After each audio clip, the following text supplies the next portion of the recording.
All right, so the last video of my series of 3 videos, if you've missed the overview of zkBitcoin, check the description of this video. If you've missed the walkthrough of the paper and you're interested in that, and I think this could be helpful to watch that before watching that video, but not necessarily a prerequisite, then you can also find the link in the description of this video. Okay, so let's get started.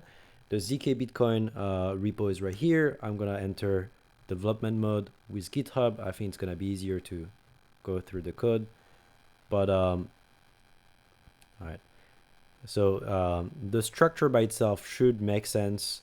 We have the readme that explains everything, the white paper here.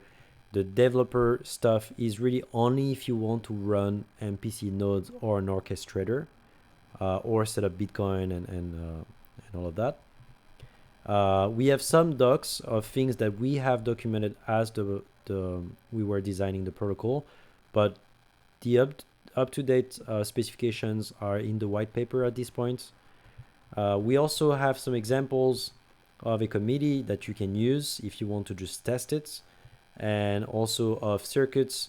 And here we have, maybe I should delete some of these files, but the important files is that we have an SRS, gonna close that, I think that's a big file. We have an SRS, which is something that you need to create proof and verify proofs. And obviously we generated that, so it's really used for testing and not something that you want to use for in production. But in production, we use another SRS, and I'll show you that that's supposedly secure. And here we have an example of a stateful app and a stateless app. And I've actually explained how these work in the previous 2 videos, so I'm not going to repeat myself here. Okay, so let's look at the source. And the source has a binary folder, which has only the zkBTC CLI. So we use clapp, which is the standard library, I guess, with not standard library of Rust, but like a standard crates that people tend to use to create these CLIs.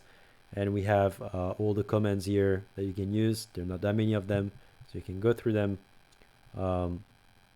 But yeah, everything's pretty simple here and self-explanatory, especially if you've used clapp before. We also have a folder with the committee code, specifically with one file for the orchestrator. A lot of that code is just to make sure that they know who the nodes are and who's alive, who's disconnected or like offline, with the distinction that disconnected is that maybe we can reconnect to them, we can retry a number of times, but offline is we just gave up on them. And I think we have a function, where is it? Run server is the main function that we run, and it basically serves the orchestrator on some IP, and it serves two roots, the status root that tells you who is alive, who is not alive in the MPC committee, and the unlock funds, which is the one that Bob uses to unlock to use the zkapp. And yeah, the context that the orchestrator uses is the public key package, which is a Frost, the threshold signature thing, which describes the public key and who is who, and etc. And some configuration, because there's not enough here for the orchestrator to understand exactly the configuration. And so maybe we can find it, what's is in there. Basically, there's the threshold size, which is unfortunately not stored in the Frost data structure, and also where to find each of the members. The identifier is just a Frost thing, but a member is, where is it? I don't know where that structure is, but basically a member is just the IP and port to reach out that member. It's nothing else but that. And a node has its own state, which basically has the secret key, the share of that node, and also knowledge of the public key, and all the signing tasks that are currently being processed, where a signing task looks like that. So there's three routes actually that they support. The run one signing, which is to kickstart a signature, and that will basically create this local signing task after creating the signature or starting the signature process. And a run two request, this is the structure, and this is the response that we return. And this is the route that will that the orchestrator can hit to start that run number two. And we can see that when the run starts, we actually retrieve the local signing task. If we can, if we cannot, we abort. And then we continue with the protocol, and then we return whatever we did with the run two of Frost. And we have a is alive route that the orchestrator can query just to make sure that the node is currently alive and that they're not offline or disconnected. And the run server, again, is the same as the orchestrator. It's just the main function to start a node. And we have the three routes here. And the code is basically the CLI will allow you to run an orchestrator by calling that run server function, or a node by calling that run server function. Basically, they are start committee node and start orchestrator. And these are the ones that we use on our side. And then there's other functions. There's one for deploying a zkapp and one for using a zkapp. And the deploying zkapp stuff is the core of the code is in Alice signs transaction. And for using a zkapp, it's in Bob requests. And everything else is basically, constants. This is self-explanatory. There's the public key of zkBitcoin, the public key of the zkBitcoin fund, which you pay your fee to. There's a number of constants here. The address, the IP address of the orchestrator. When you want to use a zkapp, that's what you have to reach out to. We have some Frost wrappers for threshold signing. We have JSON RPC stuff, basically to make JSON RPC requests to your local wallet. So basically, Alice and Bob use that to fund their transactions or to broadcast a transaction to the network. And all of these always assume that they have access to some RPC context, which is basically the address of your local node, or of your node that's running somewhere, not just locally, but maybe remotely as well. How to authenticate to that node, what's the wallet, etc. But these are mostly helper functions. MPC sign transaction, these are just like helpers as well. Plonk is just basically data structures so that we can interact with Circum and Snark.js. But basically here we have what does a verifier key looks like, what does a proof looks like, and so on. And finally, two other files. We have Snark.js, which is how do we interact with Snark.js? Basically via the command line. We expect Snark.js to be installed locally and in your path. And all of these functions are helpers that will create temporary folders in the temp folder and generate proofs or verify proofs or whatever, and read files to be able to deserialize stuff that was stored on disk. So this is really because we haven't found a better way to interact with Snark.js. And finally, SRS. These are the public parameters that we have to use to create proofs or verify them.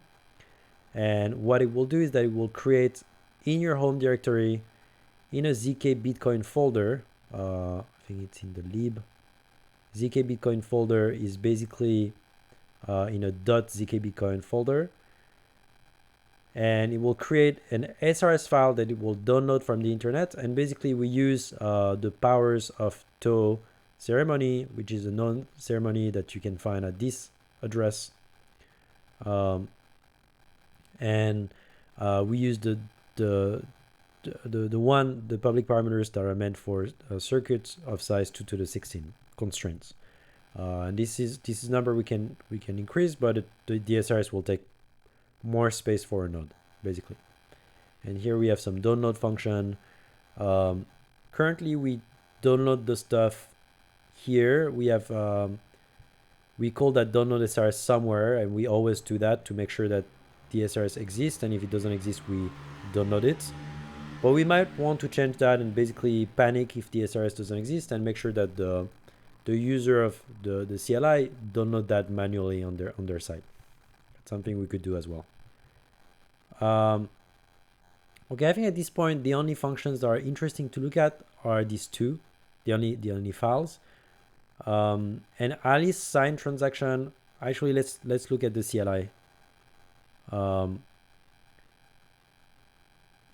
Yeah, here, if you want to look at the CLI, we basically match on the command, and maybe we should clean that up a bit. But basically, the deploy zkapp that Alice is the command that Alice uses.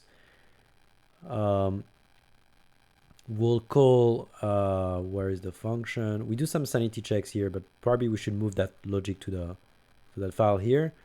But basically, we call that main function generate and broadcast transaction. And the generate and broadcast transaction should be here, and that contains most of the logic for now. And the first thing it does is that it creates a transaction using your node. Actually, never mind. Does it? Yeah, that's exactly what it does. Using your node and oh, okay, not yet. We created here. We created here using this Bitcoin library. And as I said in the previous video, we want two outputs. The first output contains the locked funds to the zkBitcoin public key, which is a taproot public key. So we have a P2TR script pub key. And the second output is a digest of the vcache and maybe the initial state if we have a stateful app. So this should be an option. And we're using an up return script to store this information. Then we create the transaction and we serialize that as in this hexadecimal format, and you will see that you will see Y letter, but basically the Bitcoin RPC protocol of a Bitcoin node expects that format. So here we call the fund row transaction on your own node, on Alice's node, to fund that transaction. So the wallet of Alice will find UTXOs so that the fees are covered and etc. And then we'll use the wallet again to sign the transaction. And then we'll use the wallet again to broadcast the transaction to the network to deploy it. So that should be pretty straightforward. If we go back to the CLI and we go to the use zkapp command that Bob can use to use the zkapp, we sort of see the same stuff happening. There's some logic that maybe we should move out of here, but most of the logic is here. Bob creates a request with this Bob request new, and then sends it to the orchestrator address. So there's a send Bob request, and then we get a response. That response is basically a transaction that was signed by the MPC committee, but only parts of the UTXOs were signed, so we need to sign the rest. So we call the sign transaction on the node, the full node of Bob. And then we also called another, so this is really a JSON RPC request to the Bitcoin node. And here is another JSON RPC request to the Bitcoin node to broadcast the transaction to the network. Okay, so maybe we can look at these functions. There were two important ones. There was the send Bob request, although you can imagine what it does is it just sends the request to the orchestrator. And really most of the logic is here in Bob request new. So we can go to Bob requests. We can look at what a request looks like, but I've already explained what it looks like and what an update inside a request looks like for stateful zkapps. And then we can look at this Bob request new function, which is asynchronous, interestingly. And let's look at what it does. So the first thing it does is that it will fetch the transaction, which is given transaction ID, which is the transaction that has the zkapp we want to use. Okay, so we fetch that transaction and we call it the zkapp transaction. We make sure, this is mostly for us, but we make sure it's confirmed on the network. I don't even know if we need to do that, but this is what we do. at the moment, although this is set to 0 for now during the testnet. And then we extract the smart contract from that transaction. You can imagine what this does. It looks at the transaction, looks at the outputs, and finds the outputs, the UTXO that is meant to the zkBitcoin taproot address, and that's the zkapp transaction UTXO. And then there's another UTXO with an up return that has the verifier key hash. So it tries to find that as well, and potentially the state of the zkapp, if it's a stateful zkapp. So that function is interesting as well. And then if we have a state, then we do something interesting, but we create a proof with a 0 transaction ID. And the idea here is that we as Bob want to create a transaction that spends the zkapp. That transaction contains a UTXO, an output that has the new state of the zkapp. But to obtain that new state, we need to run some execution, right? And so basically here what we do is that we run a proof, but really what we want to do is we actually don't want to prove here. We just want to run the witness generation, and we don't care about the proof, as you can see. What we really care about is one of the public outputs, and the public output we care about is the first one, which is the new state. I know it's called public input, but the new state is sort of public output, right? So we only care about that. And so in the beginning, we don't know yet what the transaction is, so we just pass a transaction ID of 0. And maybe that it'll make more sense at this point if you haven't understood why I'm saying that. Maybe it'll make more sense later. But here we execute the circuit to get the new state with our inputs. Then we can create the transaction. Remember from my previous video, the transaction has one input, which is the zkapp, which is we can refer to as its transaction ID and the output index in that transaction ID, in that transaction. And then the outputs, what are the outputs? We have an output to the zkBitcoin fund to pay the fees. We also, if we're stateless, we have an output that move all the funds of the transaction to some recipient address. So here we call that Bob address. But if we're stateful, it's different because we don't want to consume the zkapp, so we're not moving all of the logged value in the smart contract. Instead, we're calculating how much we're moving out. What we're moving out is this new value, which is the previous value of the zkapp plus whatever is deposited in minus what is deposited out. And these are public inputs of the proof. And this is how we know how to change the amount in the zkapp, the updated zkapp. All of these are sort of like scaffolding stuff, not very important. We push a new output, which is the new zkapp, the updated zkapp, right? Because we're in the branch of stateful zkapp. It's a transaction to the zkBitcoin address with this new value. If there's a withdrawal happening, we send the amount that we're withdrawing to Bob address. So that's one more output. And finally, we have a new output. That's the digest hash. And in our case, since we're a stateful app, the new states as well. Know that we've sort of created a scaffolding for that transaction. We use our full node to create the transaction for us, given these parameters. And the reason why we do that is because I couldn't figure out how to do it with the Bitcoin library that we're using. Some stuff were not working, so we're using this API. But theoretically, we could have just done it locally. And then know that we have the transaction. As Bob, we also want to fund that transaction with another RPC request to their node, which will, again, like Alice, look for UTXOs in their wallet to fund that transaction. So we want enough money to pay for the fees, to pay for the zkBitcoin fund fee. And also, if we're depositing anything inside that zkapp, we want to provide the funds for that. Now that we have the transaction, we can actually create that public input called truncated transaction ID. And now we can actually create a proof. Now that we have all the public inputs, we get the proof, and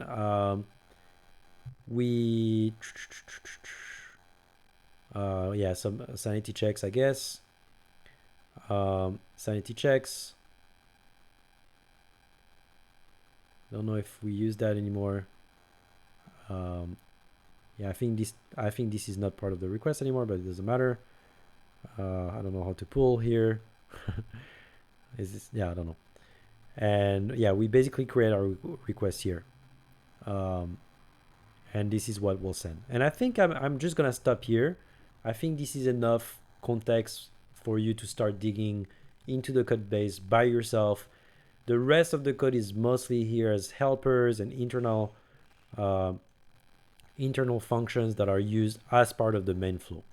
And so I'm gonna actually, I could have sort of looked at the code for the orchestrator and the nodes, but I think at this point, you probably have a good idea of how things work, and I can always make a follow-up video if people request it, if there's something to explain that's more important, but I think I should probably stop here. So hopefully you enjoyed this trilogy of videos, and if you have contribution that you want to make to the zkBitcoin project, we are looking for contributors. We already have a number of contributors, and that have contributed a number of pull requests. Maybe it's easier if I go here, and we welcome any changes that you want to make. Maybe if it's an important change, you might want to create an issue for that before, but we have a list of issues that you can start tackling, and we even mark them as easy when they are easy. All right, I'll stop here.